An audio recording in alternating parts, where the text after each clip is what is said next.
ধন্যবাদ ও কৃতজ্ঞতা প্রকাশ করছি মাননীয় প্রধানমন্ত্রীর প্রতি তার অত্যন্ত ব্যস্ততার মাঝেও আমাদেরকে অতি মূল্যবান সময় দেওয়ার জন্য। আমি বিশ্বাস করি মাননীয় প্রধানমন্ত্রীর বদান্যতায় নবনির্মিত এই ডাক ভবন ডাক অধিদপ্তরের উত্তম কর্মপরিবেশ নিশ্চিত করা সহ কর্মকর্তা কর্মচারীদের মধ্যে উৎসাহ উদ্দীপনা সৃষ্টির মাধ্যমে দাপ্তরিক কার্যক্রমে ব্যাপক গতিশীলতা আনয়ন করবে। উপস্থিত সকলকে অনেক অনেক ধন্যবাদ ও শুভেচ্ছা জানিয়ে আমি আমার বক্তব্য এখানে শেষ করছি। জয় বাংলা, জয় বঙ্গবন্ধু, বাংলাদেশ চিরজীবী হোক। সচিব মহোদয়কে ধন্যবাদ। এবার ডাক টেলিযোগাযোগ বিভাগের মাননীয় মন্ত্রী জনাব মোস্তফা জব্বারকে তার বক্তব্য রাখার জন্য সবিনয় অনুরোধ করছি।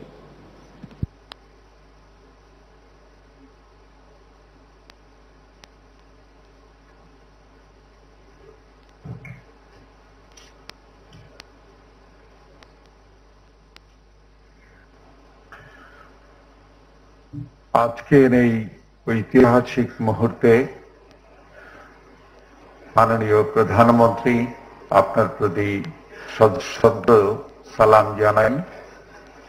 আমাদের মুজিব শতবর্ষ এবং স্বাধীনতার সুবর্ণ জয়ন্তীর এই মহেন্দ্র ক্ষণে আমি পরম শ্রদ্ধার সাথে স্মরণ করি জাতির পিতা বঙ্গবন্ধু শেখ মুজিবুর রহমান, তার পরিবারের শহীদ সদস্যবৃন্দ, জাতীয় চার নেতা, মুক্তিযুদ্ধে শহীদ ৩০ লক্ষ মানুষ, নির্যাতিতা মা বোনেরা, আমাদের গণতান্ত্রিক আন্দোলনের শহীদ ব্যক্তিবর্গ এবং আমাদের ডাক বিভাগেরও অন্তত ২০০-র বেশি শহীদ মুক্তিযোদ্ধার প্রতি।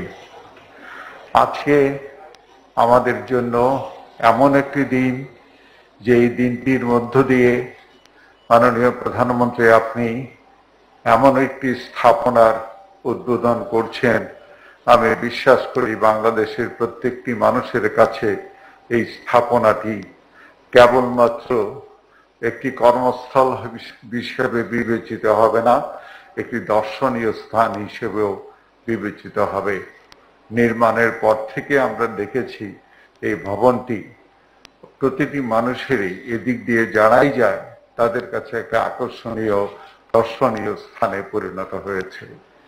মাননীয় প্রধানমন্ত্রী, আমাদের ডাক বিভাগ সম্পর্কে আপনার নেতৃত্বে যে পরিবর্তনগুলো সূচিত হয়েছে এবং হচ্ছে সেগুলোর বিবরণ আমাদের মাননীয় সচিব মহোদয় তুলে ধরেছেন। আপনি জানেন আমরা একটি বিশ্ব মহামারীর সময়কাল অতিক্রম করছি এবং এই সময়কালের মধ্যে সারা বিশ্বের মতন বাংলাদেশের জনগণ প্রচন্ড চ্যালেঞ্জের মধ্যে জীবনযাপন করছে। এর মধ্যে সরকার পরিচালনা করা থেকে জীবন ধারণ পর্যন্ত প্রত্যেকটি ক্ষেত্রে অতি প্রয়োজনীয় যোগাযোগ ব্যবস্থা অত্যন্ত গুরুত্বপূর্ণ ভূমিকা পালন করেছে। আমাদের সচিব মহোদয় একটু উল্লেখ করেছেন, যখনই আমাদের করোনার সময়টি এসছে তখনই কিন্তু আমাদের সবচেয়ে বড় প্রয়োজন দেখা দিয়েছে যে আমাদের ডিজিটাল কানেক্টিভিটি কতটুকু কাজ করে, আমাদের জরুরি সেবাগুলো কেমন করে কর্মক্ষম রাখা যেতে পারে। আপনি লক্ষ্য করেছেন যে এই বাংলাদেশে এখনো বস্তুত আমরা সচল সজীব জীবনধারায় থাকতে পারছি। তার প্রধানতম কারণ হচ্ছে আপনি ২০০৯ সালের থেকে এখন পর্যন্ত যে ডিজিটাল কানেক্টিভিটির ইনফ্রাস্ট্রাকচার গড়ে তুলেছেন, তার ফলে বাংলাদেশের প্রত্যন্ত অঞ্চল পর্যন্ত সত্যিকার ভাবেই আমরা ডিজিটাল কানেক্টিভিটি পৌঁছে দিতে পেরেছি। আজকের বাংলাদেশের শতকরা ৯৮% ভূখণ্ড আমাদের টেলিকম নেটওয়ার্কের আওতায় এসছে। এই বছরের শেষ নাগাদ আমাদের আইসিটি ডিভিশনের ৩২১৭টা ইউনিয়ন সহ আমাদের বিটিসিএল এবং অন্যান্য কানেক্টিভিটির মাধ্যমে বাংলাদেশের একটি ইউনিয়নও থাকবে না যেখানে ডিজিটাল কানেক্টিভিটি পৌঁছাবে না। এমনকি হাওর, বিল, চর যেসব জায়গাতে কোনোদিন কেউ কখনো কানেক্টিভিটির কথা চিন্তাও করে নাই, সেই সব জায়গাও এই বছরের মধ্যেই কানেক্টেড হয়ে যাবে। আমি নির্দ্বিধায় এইটুকু বলতে পারি, আমাদের পার্শ্ববর্তী দেশগুলো ছাড়াও এমনকি আমাদের যে যোগাযোগ ব্যবস্থাটি এখন আছে এটি বিশ্বের যে কোনো দেশের সাথে তুলনা করার মতন। আমাদের সদ্য যে উৎক্ষেপণকৃত বঙ্গবন্ধু স্যাটেলাইট আছে, সেই বঙ্গবন্ধু স্যাটেলাইট দিয়েও আমরা চর, দ্বীপ এবং অন্যান্য দুর্গম অঞ্চলগুলোতে আমরা কানেক্টিভিটি পৌঁছে দিতে পেরেছি। বস্তুতপক্ষে এই কানেক্টিভিটি ডিজিটাল যুগের লাইফলাইন এবং সেই লাইফলাইনটি আপনি তৈরি করে দিয়েছেন। 2008 সালে আপনি যখন ডিজিটাল বাংলাদেশের কথা বলেছিলেন তখন লোকজন হাসাহাসি করেছে, কেউ বিশ্বাস করে নাই 2021 সালে ডিজিটাল বাংলাদেশ দৃশ্যমান হবে। এখন ডিজিটাল বাংলাদেশ কেবল দৃশ্যমান না, অত্যন্ত স্পষ্টভাবে সকলের কাছে অতি প্রয়োজনীয় একটি বস্তুতে পরিণত হয়েছে। সেই অবস্থার মধ্যে আমি বিশেষ করে কৃতজ্ঞতা জানাই আমাদের মুখ্য সচিব মহোদয় আছেন তাকে, কারণ আমার মনে আছে যখন এই করোনার সময়টি আসে আমি ওনাকে অনুরোধ করেছিলাম যে আমাদেরকে ডাক, টেলিযোগাযোগ এবং তথ্য প্রযুক্তি সেবাকে যেন জরুরি সেবায় পরিণত করা হয়, সেই স্ট্যাটাস দেওয়া হয়। এবং তার সুফল কি হয়েছে সেটি আমাদের সচিব মহোদয় একটু বলেছেন। একই সাথে সারা বাংলাদেশ কিন্তু এই জরুরি সেবা হিসেবেই আমাদের টেলিযোগাযোগ, ডাক এবং অন্যান্য ক্ষেত্রে মানুষেরা দায়িত্ব পালন করতে সক্ষম হয়েছে। মাননীয় প্রধানমন্ত্রী, আমাদের এই অবস্থার মধ্য থেকে বস্তুত পক্ষে আমাদের যে চ্যালেঞ্জটা আমরা এখন লক্ষ্য করি সেটি হচ্ছে এই প্রাচীন যে ডাক ব্যবস্থাটি আছে সেই ব্যবস্থাটি এতই জরাজীর্ণ ছিল, আপনি যদি এই 9 বছরে এর প্রতি স্নেহের হাতটা বাড়িয়ে না দিতেন তাহলে সম্ভবত আমরা এখন ডাকঘর খুঁজে পেতেই আমাদের কষ্ট হয়ে যেত। সেই সময়কালে আমার স্পষ্ট মনে আছে আমরা যখন 14টা সর্টিং সেন্টারের প্রকল্প একটাকে নিয়ে গিয়েছিলাম তখন আপনি বলেছিলেন 14টায় কেন করছেন, কি কারণে 64টায় করবেন না। মাননীয় প্রধানমন্ত্রী, আজকে সেই প্রয়োজনীয়তা দেখা দিয়েছে যে আমাদের প্রত্যেকটি ডাকঘরকে হয় সংস্কার করতে হবে না হয় পুনর্নির্মাণ করতে হবে। 64 জেলায় আমাদের সর্টিং সেন্টার করতে হবে। এটি অবশ্যই আমাদের অতি প্রয়োজনীয় একটি বিষয়। অন্য দিক থেকে মাননীয় প্রধানমন্ত্রী, আমরা ডাক বিভাগের ক্ষেত্রে আমরা যে উদ্যোক্তাদের তৈরি করেছি তাদেরকে ডিজিটাল ডাকঘরে রূপান্তর করতে পেরেছি, কিন্তু সবচেয়ে বড় চ্যালেঞ্জ যেটি দাঁড়িয়ে গেছে সেটি হচ্ছে ডাকের সিস্টেমের ক্ষেত্রে ডিজিটাইজেশন করা। আমরা ইতিমধ্যেই আইসিডি ডিভিশনের সাথে আলোচনা করে আমরা উদ্যোগ নিয়েছি যাতে ডাকের সমস্ত কর্মকাণ্ডকে ডিজিটাল করতে পারি। এই ক্ষেত্রে সর্বোচ্চ সহায়তা আপনারই দরকার হবে। আমি দুটো বিষয়ে আপনার একটু দৃষ্টি আকর্ষণ করব।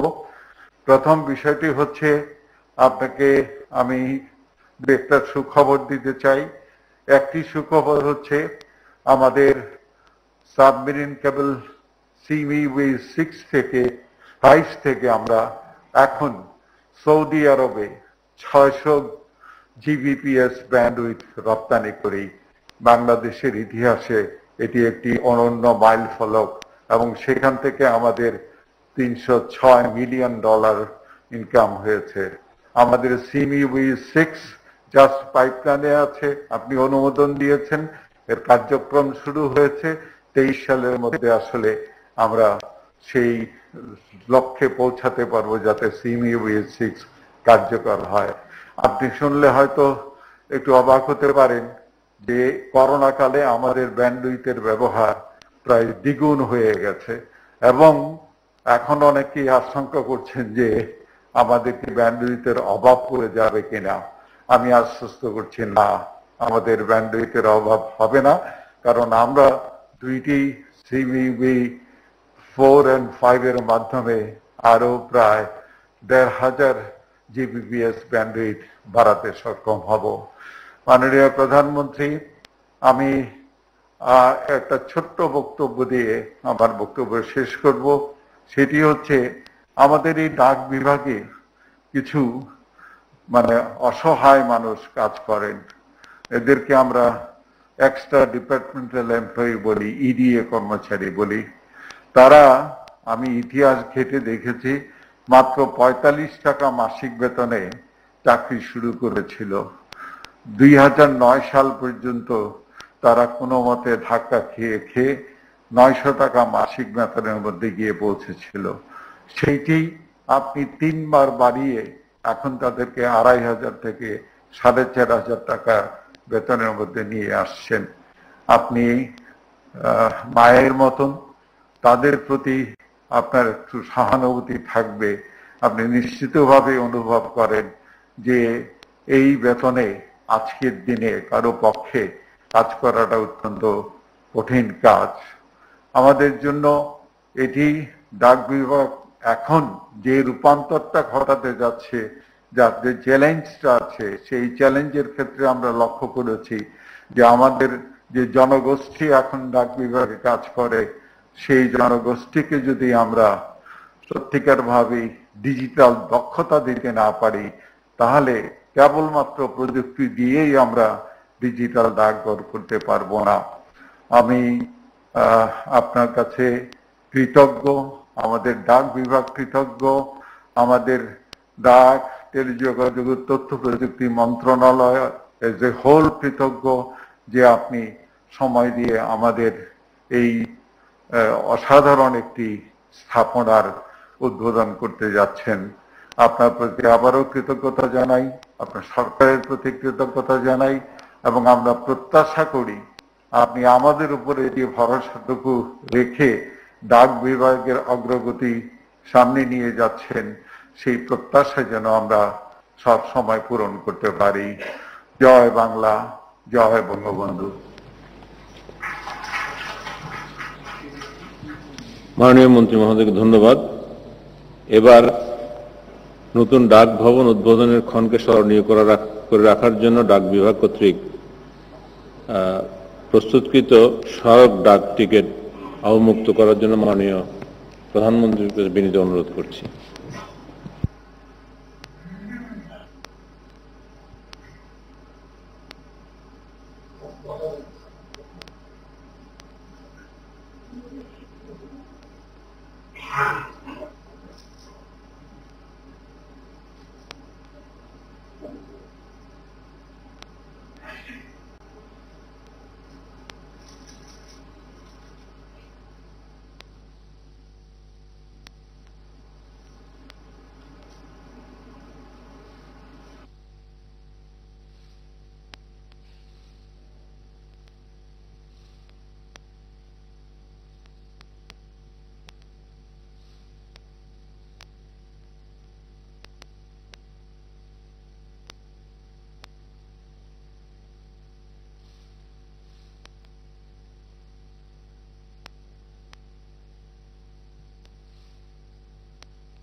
একটু দেখা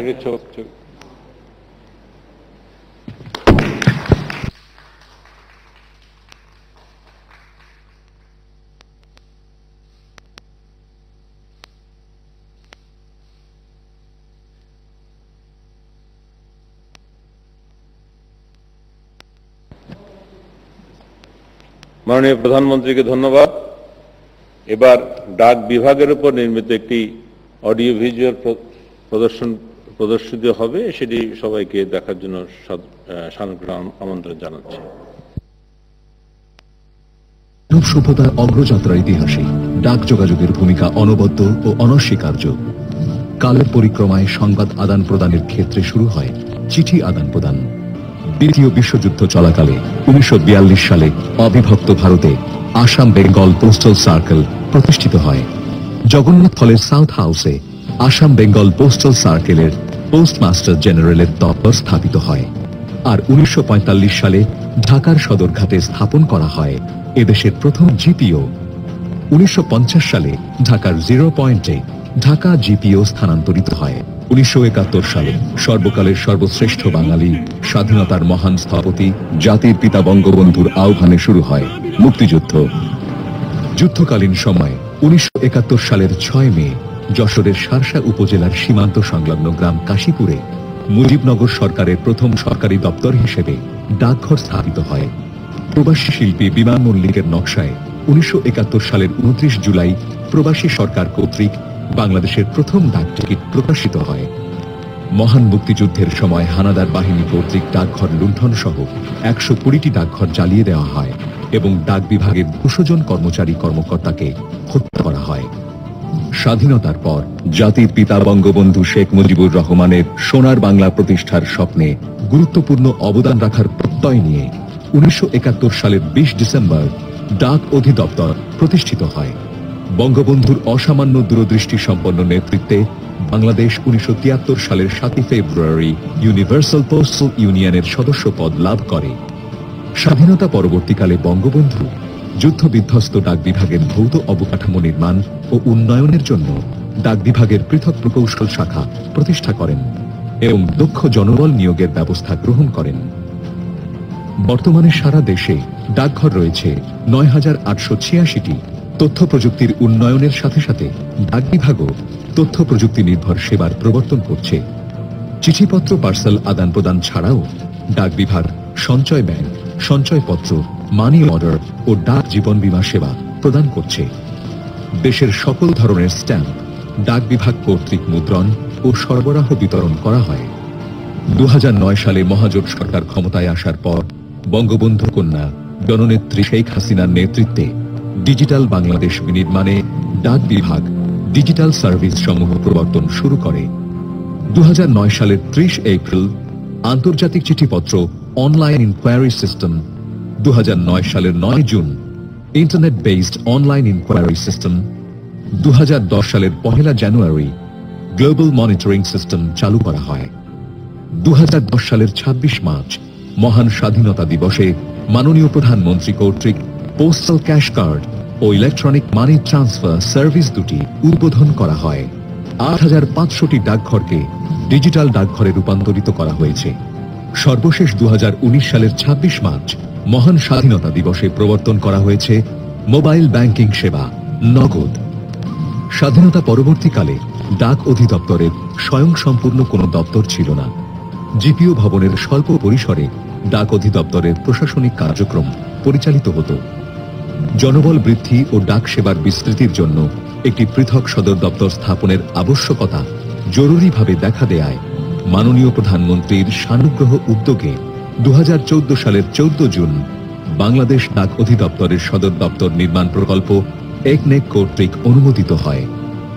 ঢাকার আগারগাঁওয়ে আধুনিক স্থাপত্য শৈলী সমৃদ্ধ লেটার বক্স আকৃতির 14 তলা বিশিষ্ট দৃষ্টিনন্দন ডাক অধিদপ্তরের সদর দপ্তর ডাক ভবন নির্মিত হয়েছে।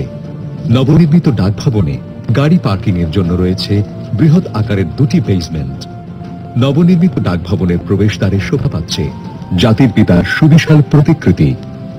লবিতে শোভা পাচ্ছে জাতির পিতার ঐতিহাসিক মুহূর্ত ধারণ করে প্রকাশিত স্ট্যাম্পের মুরাল, 4 জাতীয় নেতা ও বীর শ্রেষ্ঠদের উপর প্রকাশিত স্ট্যাম্পের দৃষ্টিনন্দন মুরাল।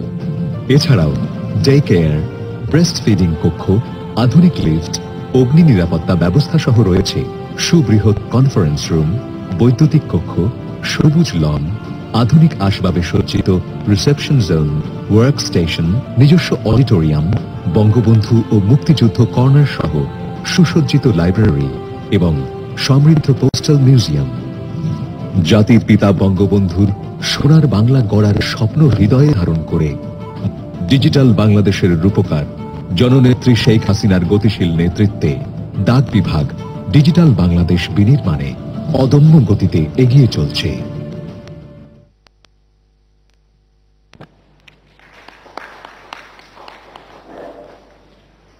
সম্মানিত সুধীমণ্ডলী, এবার শুভেচ্ছা বক্তব্য রাখবেন মাননীয় প্রধানমন্ত্রী এবং নবনির্মিত ডাক ভবনের শুভ উদ্বোধন ঘোষণা করবেন। আমি সবিনয়ে মাননীয় প্রধানমন্ত্রীকে তার বক্তব্য শেষে নবনির্মিত ডাক ভবন উদ্বোধন ঘোষণা করার জন্য অনুরোধ করছি।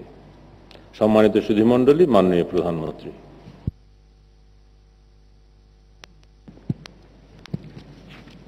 বিসমিল্লাহির রহমানির রহিম। আজকের অনুষ্ঠানের সভাপতি এবং সহকর্মীবৃন্দ, সম্মানিত অতিথিবৃন্দ, ভদ্র মহিলা মহোদয়গণ এবং ডাক বিভাগের সকল কর্মচারী কর্মকর্তা সকলের জন্য আসসালামু আলাইকুম এবং আমার আন্তরিক শুভেচ্ছা। আমি প্রথমে গভীর শ্রদ্ধার সাথে স্মরণ করছি সর্বকালের সর্বশ্রেষ্ঠ বাঙালি জাতির পিতা বঙ্গবন্ধু শেখ মুজিবুর রহমানকে, যার নেতৃত্বে আমরা স্বাধীনতা অর্জন করেছি, স্বাধীন জাতি হিসেবে আত্মপরিচয়ের সুযোগ পেয়েছি, একটি দেশ পেয়েছি। আমি শ্রদ্ধা জানাই জাতীয় চার নেতার প্রতি এবং মহান মুক্তিযুদ্ধে যারা শাহাদাত বরণ করেছেন সকল শহীদদের প্রতি এবং 30 লক্ষ শহীদ এবং 2 লক্ষ মা বোনের প্রতি। 3.5 বছর জাতির পিতা মাত্র হাতে সময় পেয়েছিলেন। দেশকে যখন তিনি গড়ে তুলে অর্থনৈতিক উন্নয়নের পথে এগিয়ে নিয়ে যাচ্ছিলেন, 15ই আগস্ট বাংলাদেশের রাষ্ট্রপতি জাতির পিতা বঙ্গবন্ধু শেখ মুজিবুর রহমানকে নির্মমভাবে হত্যা করা হয়। সেই সাথে সাথে আমার মা বেগম ফজিলাতুন্নেসা, আমার ছোট ভাই মুক্তিযোদ্ধা ক্যাপ্টেন শেখ কামাল, আর এক ভাই ছোট আমার শেখ জামাল, লেফটেন্যান্ট শেখ জামাল, এবং ছোট 10 বছরের শেখ রাসেল কামাল জামালের নবপরিণীত বধূ সুলতানা রোজি সহ আমাদের পরিবারের প্রায় 18 জন সদস্যকে 15 আগস্ট নির্মমভাবে হত্যা করা হয়েছিল। আমি শাহাদাত বরণকারী সকলের প্রতি আমার শ্রদ্ধা জানাচ্ছি। অনেক সংগ্রামের পথ বেয়ে আমরা স্বাধীনতা পেয়েছি, একটি স্বাধীন জাতি এবং আমাদের একটি দেশ এবং আমাদের দেশের নিজস্ব স্ট্যাম্প। এটা যে কত গুরুত্বপূর্ণ, কারণ এই স্ট্যাম্প অর্থাৎ চিঠিপত্র বা কাগজপত্র হোক, যেগুলি সারা বিশ্বে চলে যায়, নিজের দেশকেই পরিচিত করে। মুক্তিযুদ্ধ চলাকালীন সময়ে যখন স্বাধীন বাংলাদেশ সরকার গঠন করা হলো 10ই এপ্রিল 1971 সালে এবং 17ই এপ্রিল মুজিবনগরের শপথ গ্রহণ অনুষ্ঠিত হলো। তারপরেই 29শে জুলাই প্রবাসী সরকার, অর্থাৎ এই প্রথম বাংলাদেশের যে সরকার, জাতির পিতা বঙ্গবন্ধু শেখ মুজিবুর রহমানকে রাষ্ট্রপতি, সৈয়দ নজরুল ইসলামকে উপরাষ্ট্রপতি এবং তাজউদ্দিন আহমেদকে প্রধানমন্ত্রী করে সরকার গঠন করা হয়েছিল।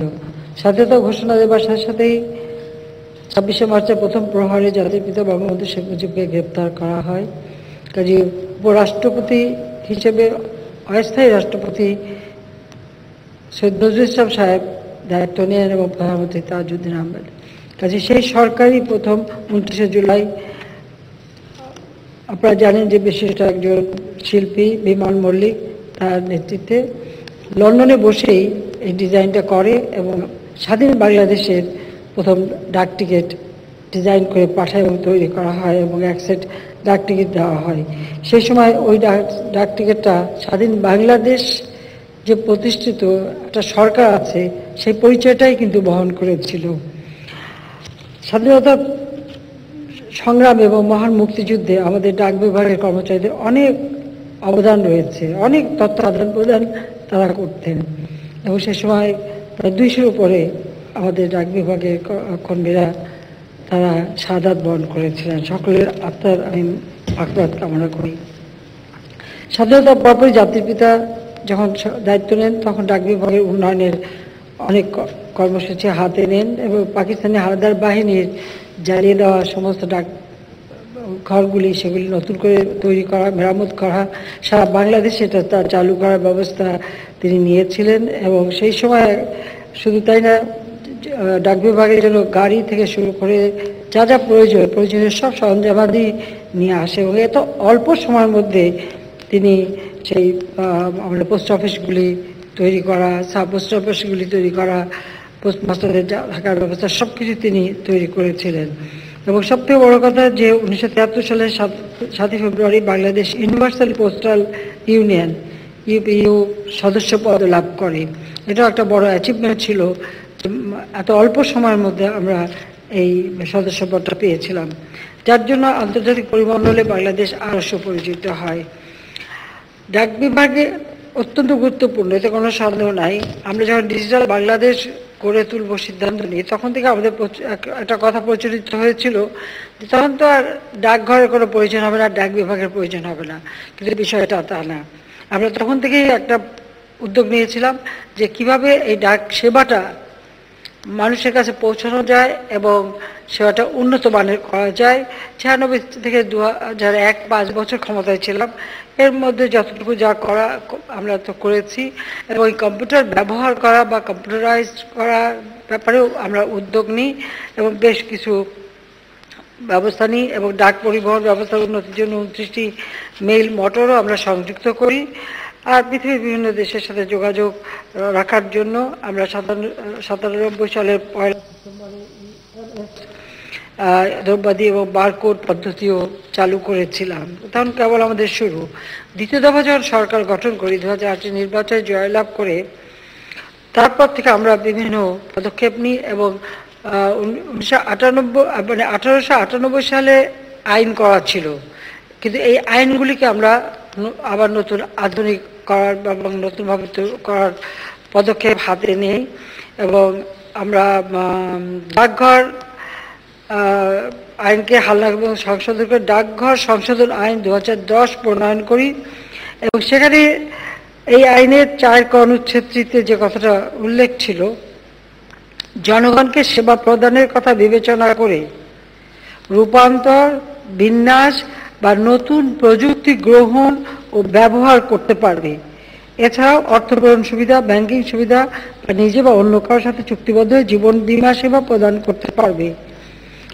এই বিষয়টা আমরা সেই আইনে অন্তর্ভুক্ত করে দিই, কারণ প্রতিনিয়ত প্রযুক্তির ব্যবহার বাড়ছে, তাই পরিবর্তনশীল বিশ্বে এই পরিবর্তনটা যাতে আসে তার ব্যবস্থা নিই।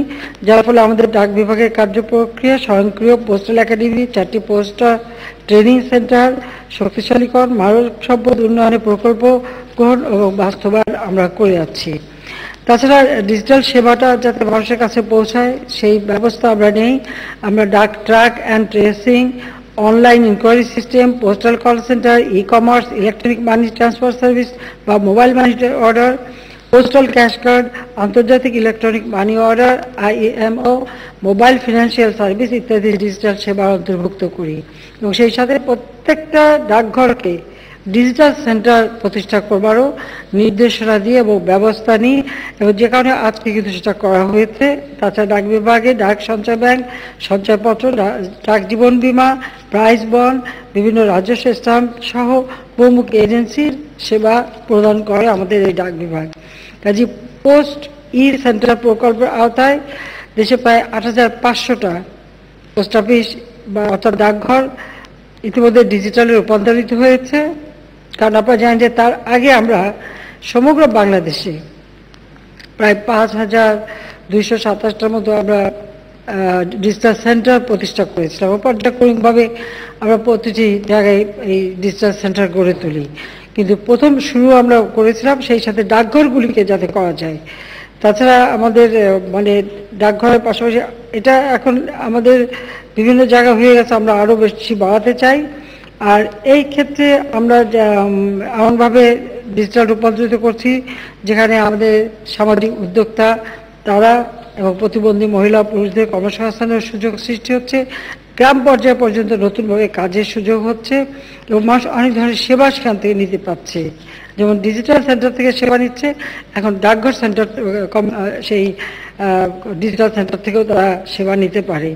যেমন সেখানে বিভিন্ন ধরনের শিক্ষা নিচ্ছে গ্রামীণ জনগণ, আধুনিক তথ্য প্রযুক্তি নির্ভর ইন্টারনেট ব্রাউজিং, বিভিন্ন পাবলিক পরীক্ষা ভর্তি ফর্ম অনলাইনে পূরণ, ফলাফল ডাউনলোড, দেশে বিদেশে ভিডিও কনফারেন্সিং, ছবি তোলা, ডকুমেন্ট প্রিন্ট আউট প্রভৃতি সেবাও কিন্তু এখান থেকে নিতে পারছে। অর্থাৎ ডিজিটাল সেন্টারে যে সেবা পেত ডাকঘরগুলির থেকেও একই ধরনের সেবা তারা পেতে পারেন, সেই ব্যবস্থাটা নিচ্ছি। সেই সাথে ডাকের যে সিস্টেমটা, এটা ডিজিটালাইজ শুধু করা না, এটা আরও মানুষের সেবা যাতে দিতে পারে সেই ব্যবস্থা নেওয়ার জন্য আমরা 118টি মেইল গাড়ি সংযোগ করেছি। তাছাড়া গাড়ি চালানোর জন্য নারী পুরুষ তাদের ট্রেনিং দেওয়া হচ্ছে এবং এখন মেয়েরাও আমরা জানি যে রেল চালায় এবং সে মেয়েরা এগিয়ে যাচ্ছে। আর তাছাড়া এক জায়গা থেকে আরেক জায়গায় পাঠানো, অর্থাৎ যেগুলি পচনশীল পণ্য সেগুলি পরিবহনের জন্য ইতিমধ্যেই এখানে কুলিং সিস্টেম যাতে থাকে, অর্থাৎ কোন টেম্পারেচারে কোন ধরনের ফল মূল তরি তরকারি বা কোনো পণ্য ভালো থাকবে সেই ধরনের গাড়ি কিনে আমরা আমাদের এই ডাকের মাধ্যমে মানুষজন তাদের যেগুলি পায় সেই ব্যবস্থাটাও আমরা নিচ্ছি। আর এখানে শুধু গাড়ি কিনলে হবে না, এখানে চেম্বার দরকার। সেই জন্য ডাকঘরগুলিতে এই ধরনের চিলিং সিস্টেমযুক্ত চেম্বার যাতে তৈরি হয় তার ব্যবস্থা, অর্থাৎ ওয়্যার হাউস সেগুলো নির্মাণ হচ্ছে। এখানে 14টা অত্যাধুনিক মেল প্রসেসিং এবং লজিস্টিক সার্ভিস সেন্টার নির্মাণের কাজ প্রায় শেষ হচ্ছে। আমাদের লক্ষ্য হচ্ছে যে এটাকে আমরা এখন প্রথমে আমরা জেলা এবং বিভাগীয় শহরে করে দিচ্ছি, কিন্তু আমাদের লক্ষ্য থাকবে এবং আমি এটা ডাক বিভাগকে বলবো যে আপনারা এই প্রজেক্ট নেবেন, সেটা হলো একেবারে উপজেলা থেকে ইউনিয়ন পর্যায় পর্যন্ত, অর্থাৎ ডাকঘর যেখানে যেখানে আছে সেখানেই এই ধরনের ব্যবস্থাটা থাকতে হবে, যাতে এখন বিশেষ করে করোনা ভাইরাসের পর আপনারা জানেন যে এখন বেশিরভাগই অনলাইন সেবা চলছে, ক্রয় বিক্রয় চলছে। এইসব জিনিস না, পচনশীল জিনিস, অর্থাৎ আপনার খাদ্যদ্রব্য থেকে শুরু করে ফলমূল তৈরি তরকারি এগুলোও যেন ডাকের মাধ্যমে পাঠানো যায়। যেন আমি যে মনে করি এখন আমি রান্না করে এখান থেকে আমি আর এক জেলায় খাবার পাঠাবো বা কোনো আত্মীয়কে পাঠাবো, সেটাও যেন পাঠাতে পারি। সেই জন্য এই চিলিং সিস্টেমটা খুব দরকার, অর্থাৎ কুলিং সিস্টেম, অর্থাৎ সেই ধরনের টেম্পারেচার বা ফ্রিজিং সিস্টেম করে দেওয়া যাতে সেখানে এই জিনিসটা নষ্ট হবে না, কিন্তু যার হাতে যাবে পৌঁছাবে সেই পৌঁছানোর ব্যবস্থাটা করা। সেখানে যে সে প্রত্যেকটা উপজেলা এবং ইউনিয়ন পর্যায় পর্যন্ত যেমন সেখানে এরকম সেন্টার থাকবে, আর সেখান থেকে যারা নিয়ে যাওয়ার জন্য তাদের ওই কুলিং সিস্টেমের, এখন তো ছোট ছোট পোর্টেবল বক্স পাওয়া যায়, কাজে তাতে করে পৌঁছে দিতে পারবে। সেইভাবেই কিন্তু এই ডাকের সেবাটাকে একেবারে জনগণের দোরগোড়ায় পৌঁছে দিতে হবে। তা সেই ব্যবস্থাটা আপনাদের এখন নিতে হবে। হ্যাঁ, ধাপে ধাপে আমরা এগোচ্ছি। আধুনিক সুন্দর বিল্ডিং হয়ে গেছে, খুবই চমৎকার ডিজাইন। তবে আরো ওর সঙ্গে কয়েকটা যেমন চিঠিপত্র যাচ্ছে এরকম দু একটা যদি ডিজাইন করে দেওয়া যেত আরো ভালো লাগতো, এরকম কিছু লাগিয়ে দেওয়া যেতে পারে যে হ্যাঁ চিঠি যাচ্ছে আসছে। যাক, আমরা ইতিমধ্যে 38টি মডেল ডাকঘর নির্মাণের কাজ আমরা হাতে নিয়েছি, কিন্তু আমি চাইবো যে সারা বাংলাদেশে এটা করে দিতে, তাহলে মানুষের বিশেষ করে ঘরে বসে অনেকে কাজ করে পয়সা উপার্জন করতে পারবেন, আর সেই সাথে সাথে কর্মসংস্থান হবে, মানুষ সেবাটাও পাবে। সেই ব্যবস্থাটা আমাদের করতে হবে। বিভিন্ন দেশের সাথেও আমরা চুক্তি করছি, ইউনিভার্সাল পোস্টাল ইউনিয়নের রূপরেখার আওতায় দ্বিপাক্ষিক চুক্তি হচ্ছে। কাজে আমি এটি বলবো যে যেহেতু অনলাইন ক্রয় বিক্রয় জনপ্রিয়তা লাভ করছে, কাজে ডাকঘর পিছিয়ে থাকলে চলবে না। ডাক বিভাগকে এ ব্যাপারে আরো দ্রুত ব্যবস্থা নিতে হবে, নইলে এটা একটা বড় ব্যবসা ডাক বিভাগের জন্য হবে। আর ডাক বিভাগের কর্মচারীদের যে আবাসিক অসুবিধাগুলি ছিল আপনারা জানেন যে ইতিমধ্যে আমরা মতিঝিলে 8টা 20তলা ভবনে 608টা ফ্ল্যাট নির্মাণের কাজ সম্পন্ন করেছে এবং ফ্ল্যাটগুলির সাইজও বড় করে দিয়েছি। আগে এটা মাত্র বোধহয় 400 স্কোয়ার ফিট ছিল, সেটা 650 স্কোয়ার ফিটের করে দেওয়া হয়ে গেছে। আর সেখানে অন্য সার্বিক সুবিধাগুলি, আধুনিক সব সুবিধা আছে, লিফটের ব্যবস্থা আছে, সৌরবিদ্যুতের ব্যবস্থা আছে, অগ্নি নির্বাপনের ব্যবস্থা আছে, সুয়ারিজ, ওয়াটার ট্রিটমেন্ট প্ল্যান্ট, খেলার মাঠ, পুকুর, কমিউনিটি সেন্টার সব কিছু দিয়েই কর্মচারীদের দেওয়া হচ্ছে। এছাড়া সম্মানী ভাতাও কিন্তু আমি বৃদ্ধি করে দিয়েছি, কারণ 2013 সালে extra departmental sub postmaster, extra departmental agent, extra departmental delivery agent ও এক্সট্রা ডিপার্টমেন্টাল মেল ক্যারিয়ারদের মাসিক নির্ধারিত মাসিক ভাতা ছিল যথাক্রমে 1650। অবশ্য তার আগে আরো অনেক কম ছিল, এটা আমরা সরকার আসার পরে ধাপে ধাপে বৃদ্ধি করেছি। 13 সাল পর্যন্ত ছিল যথাক্রমে 1650 টাকা, 1260 টাকা, 1230 টাকা এবং 1180 টাকা। সেটাকে এখন বৃদ্ধি করে 2018 সালে আমরা এটা করে দিয়েছি 5841 টাকা, 4460 টাকা এবং 4354 টাকা এবং 4177 টাকা। হ্যাঁ, এটা ঠিক যে বর্তমান যুগে এটা এই অঙ্কটা, এই পরিমাণ টাকাটাও যথেষ্ট না।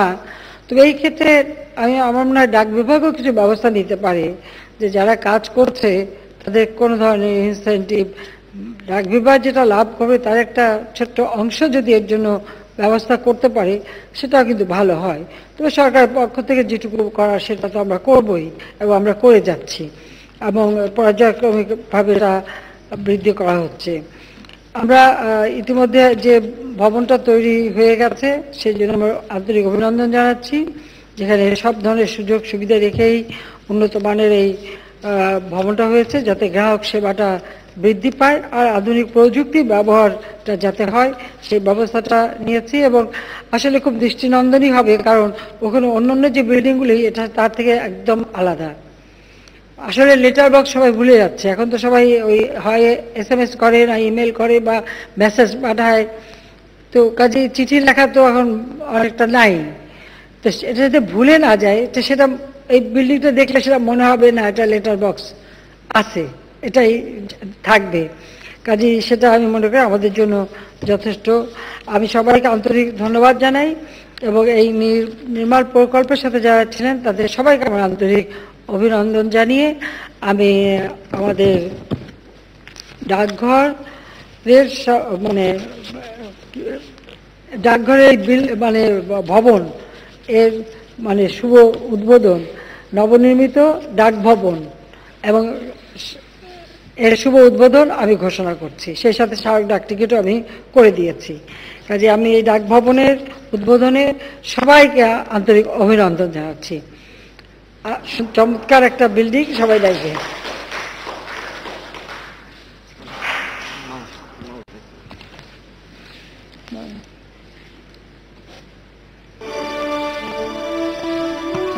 দু একটা চিঠিপত্র ঝুলতেছে, এরকম করে দিলে সুন্দর হতো।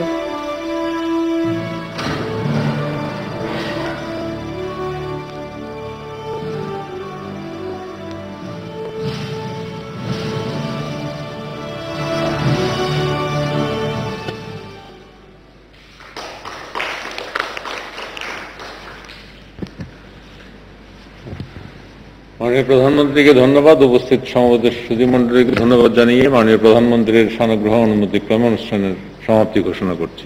সবাইকে ধন্যবাদ।